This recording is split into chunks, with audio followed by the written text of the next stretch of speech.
Bienvenue dans cette nouvelle vidéo où je vais te partager mon bilan du mois de février. Un mois plus court et du coup un peu moins de lecture que le mois de janvier, mais avec quelques très belles surprises et quelques déceptions, on va pas se mentir évidemment.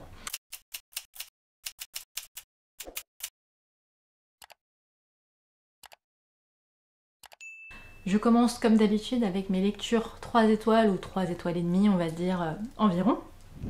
Le premier, c'est l'Agence des chasseuses d'antiquités, un cosy mystery qui m'intéressait pour le côté justement antiquité. J'attendais quelque chose un peu Indiana Jones, voilà, cosy mystery un peu avec de l'aventure dans un univers somme toute assez sympa.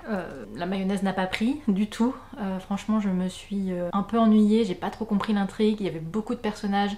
On sait pas trop pourquoi ils étaient là, ni ce qu'ils faisaient. Ils avaient tous des fausses identités, mais qui n'étaient pas forcément très cohérentes, on va dire ça comme ça. Donc non, j'ai pas été très convaincue par ce cosy mystery. C'est pas mal écrit, mais c'est pas non plus incroyable. Enfin bref, il n'y a pas grand chose pour sauver malheureusement cette lecture. Bon, je l'ai lu jusqu'au bout, ça va, mais voilà. Ensuite, In the Likely Event de Rebecca Yarros. Je n'avais encore jamais lu cette autrice dont j'entends énormément parler depuis Fourth Wing évidemment. Et je me suis dit que j'allais me lancer en attendant la sortie poche de Fourth Wing sur cette romance. Pareil, pour moi ça ne l'a pas fait. Le trope militaire déjà, clairement, c'est pas ma tasse de thé. Quand je ne connaissais pas, j'ai testé. J'aime pas, donc déjà voilà.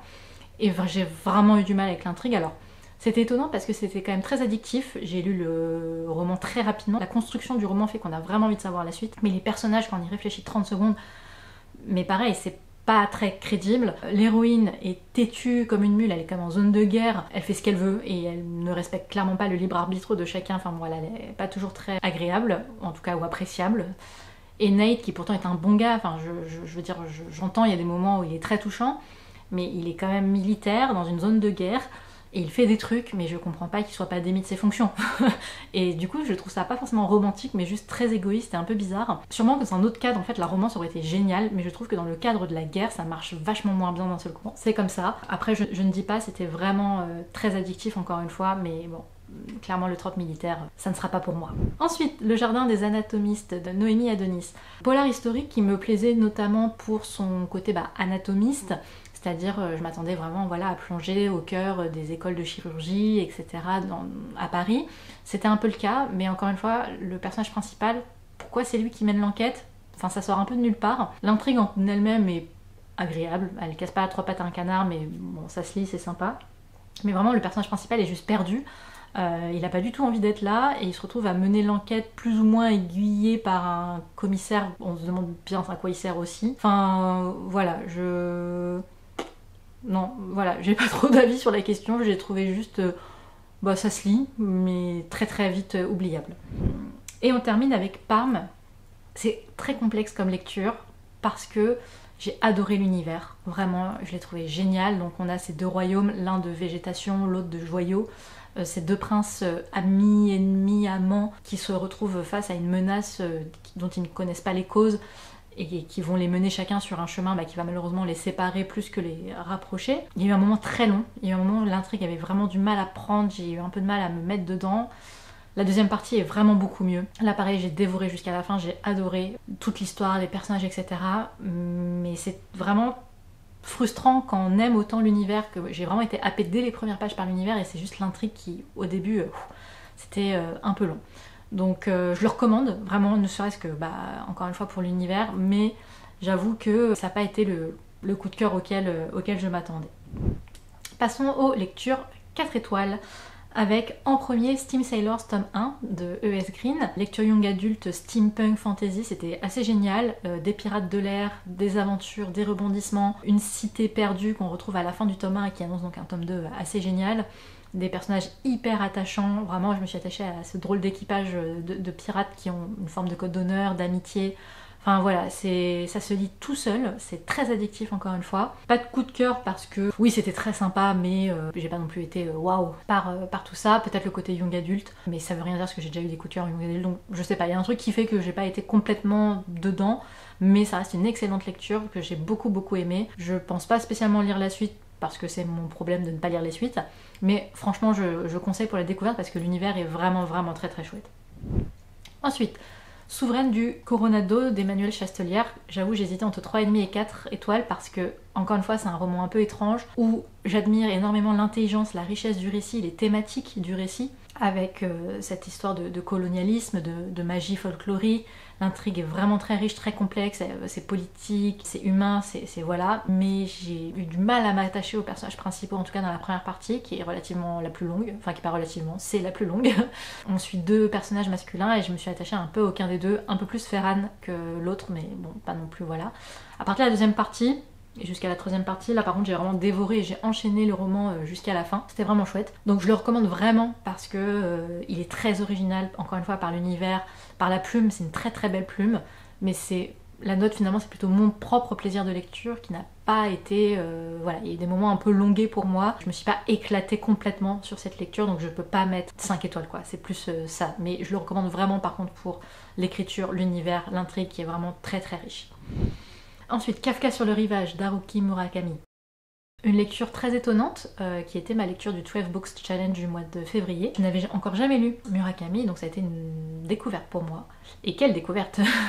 Je ne sais pas trop quoi en penser, alors que ça devrait faire 3 semaines, 1 mois maintenant que je l'ai lu, parce que c'est très étrange, c'est vraiment un univers à part, mais je suis très contente de l'avoir lu, parce qu'en même temps c'est assez... génial et c'est très original et ça provoque des émotions qu'on n'a pas forcément l'habitude de ressentir en lisant. Mais voilà, il y a des scènes difficiles, il y a des moments un peu, je dirais pas longs, mais ouais, très perturbants. Et en même temps, c'est un sacré pavé et je l'ai dévoré. Ça se lit vraiment très bien. Enfin voilà, c'est vraiment des romans d'expérience en fait. C'est comme un film d'auteur. C'est des romans d'expérience où on n'a pas forcément un coup de cœur absolu, mais on ne peut que reconnaître la plume, l'univers, l'originalité, ça se lit très bien et je suis vraiment très très très contente de l'avoir lu, mais voilà, je peux pas dire que j'ai adoré, loin de là, il m'a trop perturbé, dérangé pour que ce soit le cas. Changer l'eau des fleurs de Valérie Perrin, un roman qu'on m'a offert l'année dernière à mon anniversaire. Je n'avais encore jamais lu ce quasi classique contemporain tellement tout le monde l'a lu et je me suis enfin lancée dans l'aventure. Je comprends pourquoi est-ce qu'il plaît autant, c'est très beau, c'est très touchant, beaucoup d'émotions.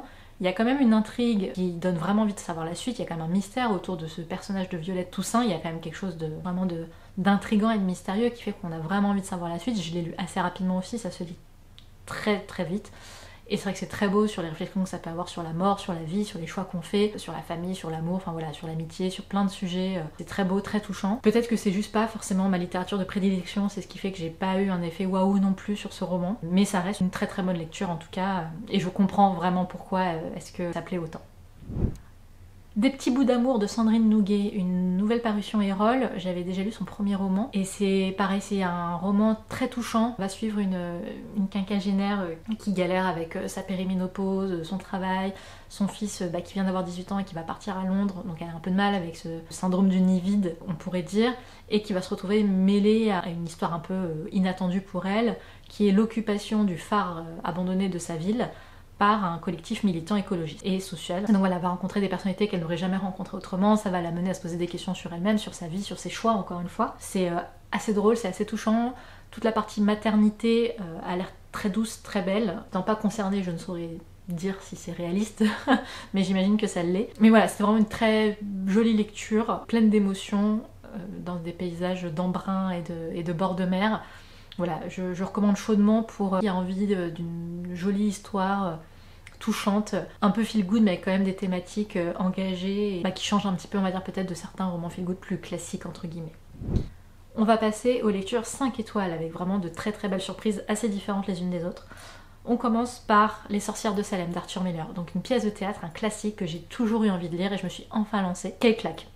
C'est dur de parler du théâtre parce que je comprends que ce soit un format assez étrange à lire et j'ai très envie de voir la pièce en vrai parce que je pense qu'elle doit être assez géniale. C'est vraiment une claque, les personnages, l'intrigue, tout, enfin c'est révoltant, c'est touchant, je me suis vraiment prise d'empathie pour cette chasse aux sorcières absolument absurde. C'est vraiment, je me suis énervée à plein de moments. Enfin voilà, pour moi c'est vraiment un classique à découvrir absolument.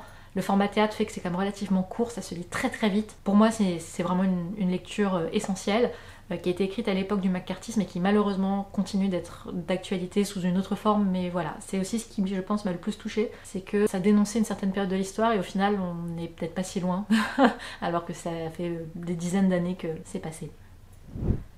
Les carnets de l'apothicaire, tome 14, bon je vais aller rapidement parce que je vais pas parler de toute la saga, mais j'aime toujours autant. Depuis quelques tomes, et notamment dans celui-là, il se passe des choses assez incroyables, et à chaque fois, le moment où ça s'arrête, c'est très frustrant, parce que j'ai vraiment envie de savoir la suite, j'ai vraiment envie de savoir comment ça va évoluer.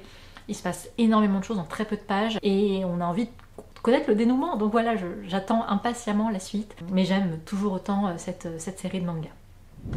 Du thé pour les fantômes. Je ne vais pas me lancer dans la prononciation du nom de l'autrice, désolée. Lu en lecture commune et ça a été une lecture très originale aussi par sa forme. C'est très poétique. Vraiment, j'adore la plume de cette autrice. Dans Porcelaine sous l'urine, j'avais adoré et c'est encore le cas cette fois-ci. Vraiment magnifique. Que dire? C'est merveilleux, monstrueux, onirique, touchant, beaucoup d'émotions. C'est une histoire de famille, de sœurs, de jalousie, de non-dit, de rancune, mais aussi de deuil. Et dans un univers voilà, de merveilleux, mais au sens premier du terme, c'est-à-dire c'est pas forcément juste ce qui est beau, c'est aussi la laideur dans la beauté, c'est aussi l'ombre et la lumière, parce que le monde est ainsi fait, qu'il n'est jamais tout l'un ou tout l'autre, et c'est ce mélange. Et je me suis attachée à ces personnages par cette plume, c'est très contemplatif. Ça donne vraiment envie de lire ça un jour où il pleut et qu'on a envie de lire une jolie histoire familiale avec une touche de fantastique. Primal Hunter de Zogart, deuxième expérience de lit RPG et j'ai adoré ce début de saga. Autant dans System Change, ce qui m'avait un peu gêné, c'était que le personnage était cheaté dès le début et du coup était surpuissant dès le tome 1 et ça donnait lieu à des combats assez improbables alors que c'est juste le tome 1. Autant cette fois-ci, c'est ce que j'ai vraiment aimé, c'est qu'on découvre l'univers avec le personnage qui démarre au niveau 0. Donc Jack bosse tranquillement et d'un coup il est transporté dans cette sorte de simulation tutoriel, etc. Et donc on va vraiment découvrir en même temps que lui ses questionnements, ses tests pour essayer de comprendre les règles et les limites de cet univers. On va suivre son évolution évidemment. Et donc j'ai adoré ce mélange de passages plus théoriques, on va dire, de recherche, plus calme, de combat, mais aussi d'intrigue, parce qu'il n'est pas tout seul dans cet univers et on va suivre d'autres personnages qui va vraiment donner, je trouve, de l'épaisseur à l'intrigue et au roman. En même temps, ça se lit tout seul, c'est quasi 700 pages je crois, et je l'ai dévoré en 2-3 jours je crois, tellement j'étais prise dedans. J'aime toujours autant le côté lit RPG, c'est-à-dire de découvrir encore une fois les réflexions sur les compétences, les armes, les choix d'évolution, de métier, de tout ça. Donc non, vraiment gros coup de cœur pour ce roman, qui me donne très envie de lire la suite, c'est quand même assez rare pour une saga. Mais en tout cas, je suis vraiment convaincue de la lit RPG. Je ne sais pas si tous les univers valent le coup, mais en tout cas celui-là, je dis oui.